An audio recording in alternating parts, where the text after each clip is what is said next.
போர் மேகங்கள் சூழ்ந்திருந்த ஈரான் நாட்டில் தவித்து கொண்டிருந்த தமிழகம் உள்ளிட்ட இந்தியர்கள் கிட்டத்தட்ட 700க்கும் மேற்பட்டவர்கள் வந்து இந்த போர் தொடங்கின உடனே எங்களை எப்படியாவது ஊருக்கு கூட்டிகிட்டு வாங்க அப்படின்னு சொல்லி வீடியோ மூலியமாக எங்கள் தொடர்பு கொண்டாங்க.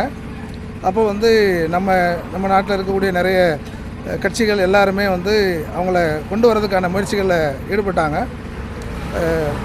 பாரதிய ஜனதா கட்சியோட அயலக தமிழர் பிரிவு, இந்த பிரிவோட வேலை என்னென்னா, வெளிநாட்டில் இருக்கக்கூடிய தமிழர்களை அங்கே நடக்கக்கூடிய பிரச்சனைகளை வந்து சரி பண்ணி அவங்கள காப்பாற்றுறது தான் எங்களோட வேலை. ஸோ இந்த மீனவர்களை வந்து எப்படியாவது ஊருக்கு கொண்டு வரணும் அப்படிங்கிற முயற்சியில் வந்து எங்கள் பிரிவோட மாநில தலைவர் திரு KM சுந்தரம் அவர்கள் வந்து இந்திய தூதரகம் வழியாக வந்து தொடர்பு கொண்டாங்க. அது மாதிரி மாநில பாஜக மீனவ பிரிவு சார்பிலையும் தொடர்பு கொண்டாங்க.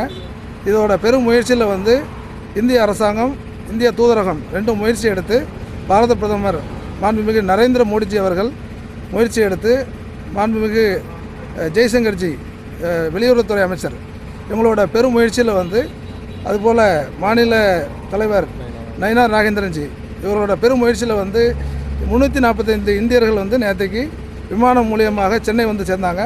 இந்த 345 பேரில் வந்து 327 பேர் தமிழகத்தை சேர்ந்தவர்கள், 10 பேர் வந்து கேரளா, 2 பேர் வந்து குஜராத்து, ஒருத்தர் வந்து ஒரிசா.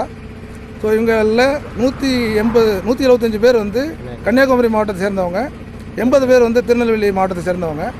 ஸோ அவங்கள வந்து நேற்று சென்னை விமான நிலையத்தில் மாநில தலைவர் திரு நயினார் நாகேந்திரன்ஜி, மத்திய அமைச்சர் பியூஷ் கோயல் மற்றும் மாநில நிர்வாகிகள், எங்கள் மாநில அயலக தமிழர் பிரிவோட மாநில நிர்வாகிகள் திரு KM சுந்தரம் தலைமையில் எல்லாருமே வந்து வரவேற்று பஸ் வழியாக அங்கே அனுப்பி வச்சாங்க.